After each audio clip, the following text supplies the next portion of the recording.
everyone. Welcome to House to Home, a podcast by Family Policy Alliance Foundation. I'm Grace Youngson, and today I'm joined by our policy director here at FPAF, Joseph Kohm. We're here every week together, and today we're going to be talking about the US trade war with Canada and a surprising suggestion from the New York Post for how the Canadians could fight back. Joseph, why don't you take us through the story? Oh, I'd love to, Grace. This is going to be a fun story and a fun episode because our listeners might be wondering what could the trade war have to do with my family. Our podcast is about how public policy affects families. So where could we be going with this? Well, we have what we think is kind of a humorous story. There are a lot of serious implications to it, but it's coming out of the New York Post, which I'll admit, as a New Yorker, Grace, I kind of like the New York Post, generally speaking. I like getting a lot of my news from them, but they did make me laugh with this headline when I saw it on a Saturday. So this is datelined March 15th. And the headline from the New York Post for this story we're covering is Canada has a, quote, nuclear weapon, end quote, in trade war, dash, ban Pornhub in U.S. So for our audience members, if any of them don't know what Pornhub is, God bless them, because Pornhub is one of the most nefarious anti-family actors in the entire world. They are the world's largest, most trafficked online pornography website, pornography's biggest producer, and they're a massive crime scene because a lot of their videos are videos of actual sexual crimes that are uploaded for the sick pleasure of some of their viewers. So we'll get into more of this later. But the story from the New York Post goes like this. Oh, Canada, some Canucks are proposing the most drastic measure yet in the trade war with Uncle Sam, blocking U.S. access to Canadian-owned Pornhub. The idea is the brainchild of this Instagram influencer who posted a viral video calling it Canada's, quote, nuclear weapon, end quote. Pornhub is the most visited site in the U.S. And if Canada, the influencer said this, if Canada could ban Pornhub in the States, we win the trade war. That's it. There is no trade war. This person is a stand-up comedian in Toronto, and that's what he told the New York Post as well in questioning. So apparently there's a petition floating around urging Canadian authorities to block Pornhub as a, quote, peaceful yet powerful response to the trade dispute. And the reason this is able to even get started in the first place is because Pornhub's parent company is a Montreal-based entertainment conglomerate, which owns a bunch of other X-rated websites besides Pornhub. And the Post says the New Yorkers they talked to were aghast at the prospect of losing Pornhub. And I found this quote quite funny from one unnamed Manhattaner. The Post interviewed, quote, if they take away my access to Pornhub, I'm moving out of the U.S. And then another one said, Canadians wouldn't do that to us, would they? I thought they were supposed to be nice.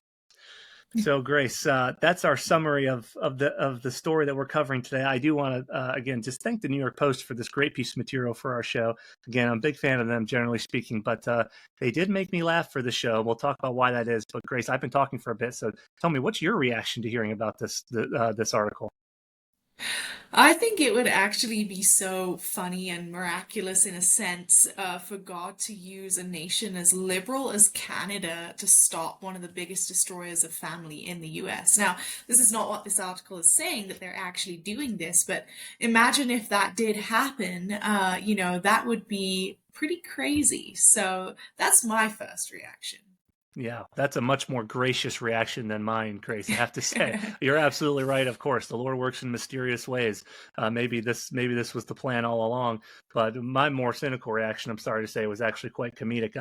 I honestly threw my head back and laughed when I read this headline on a Saturday morning in front of a soccer game, because the story presumes that Americans would turn on the president, would revolt on him, and all but riot in the street over losing access to pornography.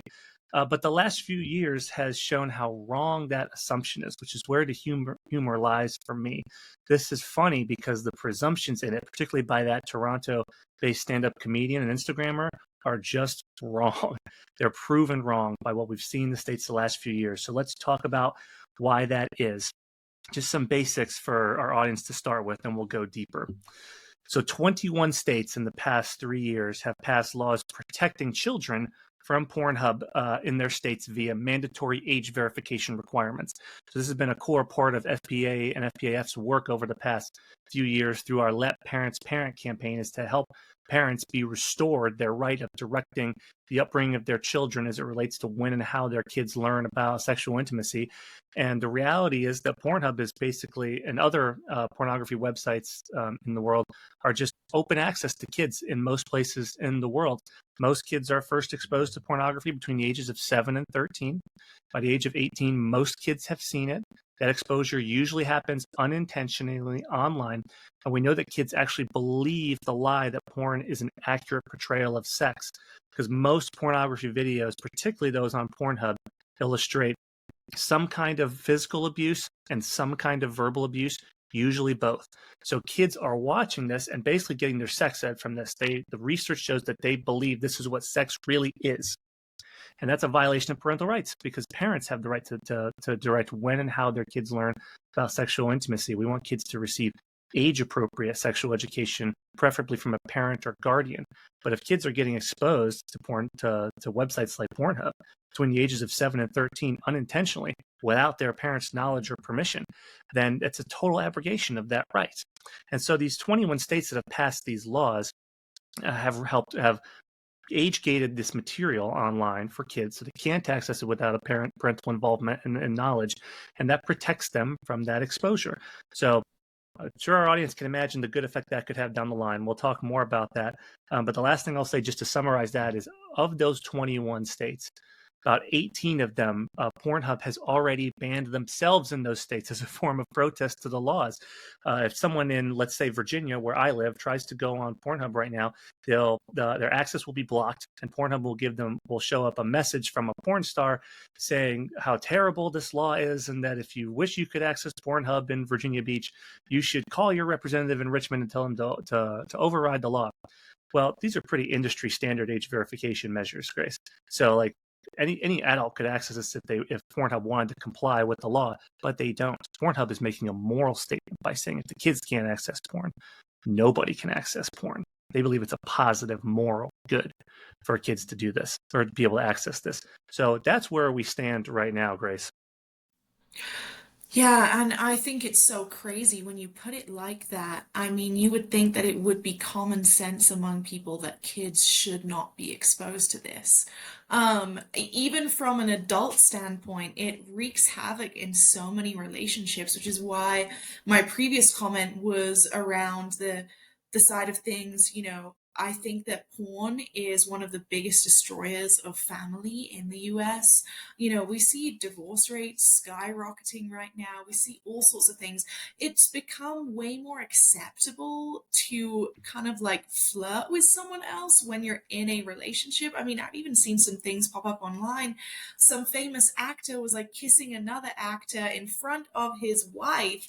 And it's like, this is just like acceptable. And he's like, well, who would, pass up the experience of a lifetime to like kiss this lady? And I think to me it just all comes back to porn casualizes intimacy. It makes it just about a physical transaction. It's just a transaction of like, how can you pleasure me? And obviously, within God's context of marriage, like you are serving each other in that, but it's not a casual thing. It's a very deep thing, and there's a safety there, and there's a beauty there, because then you can actually give someone all of your love. When it's in this casual scenario, you're always holding back something, and you're also like going to get so hurt down the line.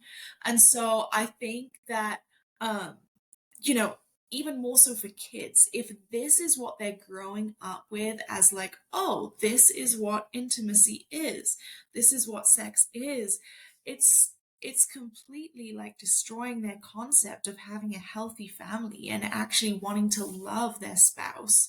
And so I think this is huge, and it's so interesting that many times we feel like we need something to be able to cope with the weight of our lives and things. And everyone's done that. I'm not saying that in a judgmental way. There are times when I'm like, dang, Grace, you should have turned to the Lord, not turned to, something else that you think will help solve your problems. But actually, when you don't have the easy access to that, now you actually have to face those problems. But the great thing about it is you can actually overcome them and live a much healthier life. And so I think that, if something like this was to happen, we would see so many amazing knock-on effects from it, and people would actually realize the deception that they've been caught up in and would live much freer, happier lives.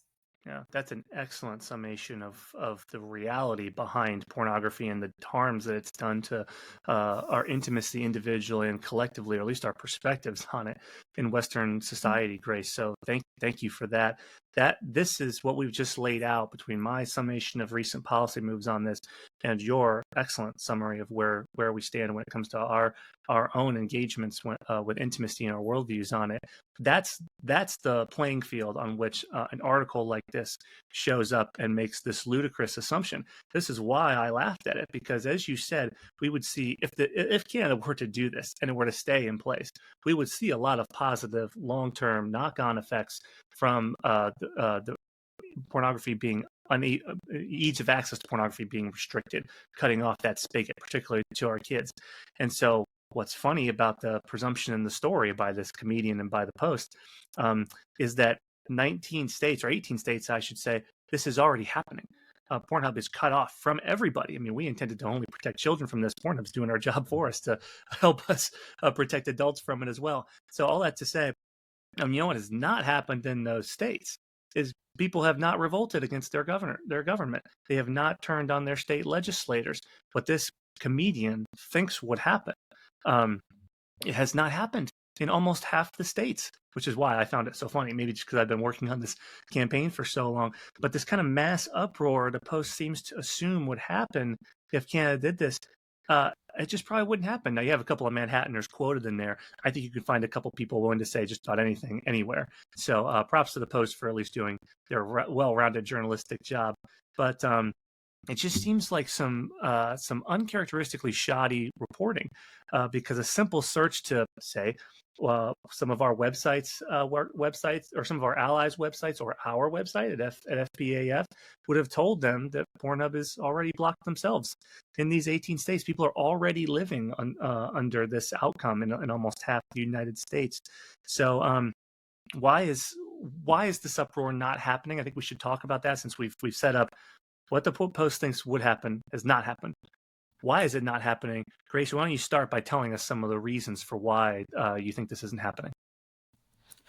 Yeah, I think honestly, we are seeing a big shift, especially in younger generations, as to they're actually realizing hookup culture, casual sex is really not as satisfying as we've been told it is. We had this big sexual revolution in the 1960s, and we're sold this idea of freedom and liberation. And I think what's happened is, we've tried it out, and those before us have tried it out, and now we're witnessing mass divorce, we're witnessing mass like heartache. I mean, I actually am part of a college group at a secular college, and it's a healthy relationships course. And most of the girls in that course have experienced like really horrible heartbreak.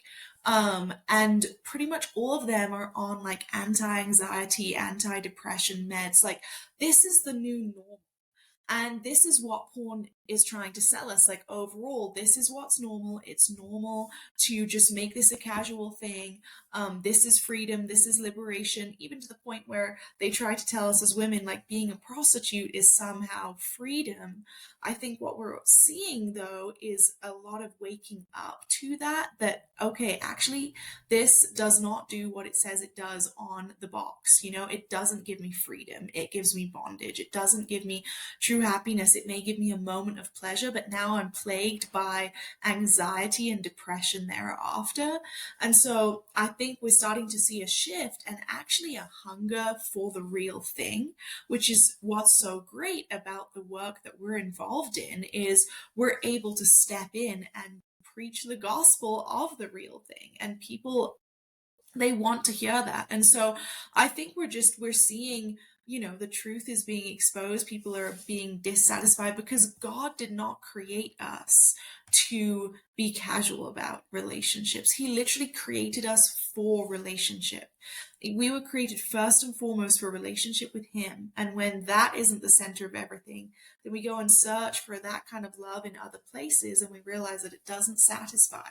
But then we're also not able to have a depth of relationship with other people because we're so caught up in ourselves and everything that's going on. And so, when we realize that God created this, He created us for this depth of satisfaction, and I think that's what we're seeing is a shifting. And I also think, with a lot of things like this, the media likes to make it out that everyone is doing this, and porn is extremely widespread. Don't get me wrong. I mean, almost everyone is watching it, but at the same time, it doesn't mean that everyone is like uh seeing freedom in their lives from it or whatever. And I think that what we're seeing is also people who are ready to be bold and say, actually, like, this is not. We've even seen people like Billie Eilish have come out and said how porn has been so destructive to her. And so I think we're seeing a shift in the culture. That's excellently said. I think you're right. People are running into really the broken promises of several generations espousing the ideals of the sexual revolution, which we might talk about later. But into that that ideology being proven to be hollow creates a vacuum. Mhm. If this isn't the truth that I thought about sex and relationships and romance and even friendship, then what is the truth? It creates this vacuum of, okay, I need whatever the real thing is. Let me find something else.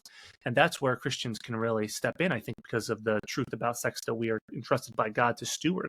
So, for example, and we have all the evidence to back it up. So all the research shows that Christians have more sex and they have better sex within the protection of a covenant of marriage with an opposite sex spouse. That's what it shows. Christians have more sex and they have better sex than people who live different lifestyles or who aren't professing Christians. And then it also shows is when someone gets off pornography, even if they're not in the full throes of an addiction, every aspect of their life improves. You see your relationships, your sex life, your fitness, your thought life, the way you think about things, the way you view the opposite sex. All of that improves. I like to say for anybody who knows what this is like to have been enslaved to an addiction, when you get off it, it's like getting your whole life back. That's my personal story as well, Grace, just having been a former addict to pornography. When I got off, my whole life shifted. It was like the sun came out again when I got healthy. So that's not to say that once you get free of your addiction, you stop yearning for it. I think every person who's ever been an addict, whether it was to alcohol, to drugs, to pornography, will tell you it's very hard for that to fully go away, but God can heal you and can set you free. So that's why I think I want to be gracious to people like this comedian in Toronto, because people, when they're in the throes of an addiction to a substance, whatever it is, they do kind of tend to panic when access to that substance is threatened to be cut off. So you'd think, if so facto, the New York Post does a logic, and of course people are going to freak out when they lose access to pornography. But I think addicts always find out on the other side of what they're addicted to that substance really isn't actually as important to their lives as they thought. I mean, I think every recovering alcoholic or drug addict or porn addict would say that. That's my testimony personally, for sure. Um, they now have this experiential knowledge that their life is better without it, which is why you don't see mass revolts or uproar in the 18 states where Pornhub is blocked. So I think the last thing I'll just add about this as well, Grace, is that these policies of the policy objective of protecting kids from access to pornography is really wildly popular across the political spectrum. I mean, I spent time in the state of California last year advocating for this, and I was shocked at how popular it was there. You would think, a state that's governed by people with values that are different from Christianity may not be opposed to this. But all the parents in the state assembly loved this policy proposal and voted for it almost unanimously every time. So the bill hasn't been enacted in California. I hope someday we'll get there. But we saw real progress with that last year, and that should be encouraging in this area, in this time that we live in, where politics and the political aisles are so divided and so partisan that, as you said, the common sense policy objective of protecting kids from exposure to this is enough to overcome those partisan incentives. That should be really encouraging to our audience and show that God, thank God that there's this much hope for our society in such a critical aspect of our day-to-day lives. So normally, our audience knows we like to go into a segment on this podcast about what the other side would say. But we realized, Grace and I realized when we were writing this essay or this episode, that that's basically what this whole episode is a form of what the other side would say and dealing with it. So we thought that instead, what we would do for this this final segment of our show is just to talk about some of the worldview implications of this story and what we've discussed, because this is really a core area of focus for FPAF and its work for the last couple of years. So, Grace, I'm wondering if you might start, just maybe tell us about one or two of the worldview implications of all that we've been talking about when it comes to pornography and physical intimacy. Yeah, absolutely. And I think we've touched on some of this already. And I also wanted to just highlight again, like, as we're talking about this, it's such a widespread issue, and we're not coming at this from an attitude of like judgment or anything like that. We want to deal with this subject carefully as well, because I know that most people listening have probably viewed porn, maybe been addicted to porn, and there is so much shame surrounding that. And I love what Joseph said about how God really does restore and redeem and bring so much healing. And part of my heart behind discussing this issue isn't to just be like, oh my gosh, porn is so bad, whatever. But it's actually like we're doing such a disservice to the world as we're allowing people to be exposed to this, because it's just like, if I am giving my kid like a drug, they are naturally going to get addicted. That isn't necessarily their fault. And it's like we're giving people this drug, they're naturally going to get addicted to it. And so it's about how do we ensure that we protect against that. But I think in terms of worldview implications, it really comes back to um, this ideology that was very prevalent in the 1960s sexual revolution, and that now is a big part of our culture's overall worldview on intimacy, which is, sex is the highest form of human fulfillment. It's the most important aspect of someone's identity. And, Christians, we as believers would actually call this an idol, because really God is what our lives are to be centered around. And when we're centering it around something other than Him, it's becoming an idol. And the issue with that is that we're trying to make that God for us, and it will not satisfy. And Mm-hmm. then we're going to be left broken. We're going to be left confused. We're going to be left hurt. And so, this is really standing up against God, and not in like obviously God is righteous and holy and we honor that, but also part of the reason why God has made it that our lives are to be centered around Him is because He is the only one who is pure, who is love itself, Himself. And He made us to desire that. And if we're trying to gain that from something that is man made, or even like worse than that, we're never going to actually gain what we were created for. And so I think, um, when a good thing takes the place of God in your life and becomes the main thing, then you're naturally going to um, not be satisfied because God was created to be that main thing. And so I think that, when exactly what you said earlier, Joseph, if you see your life around that, if you see this as, oh my goodness, this is my only point of joy in life.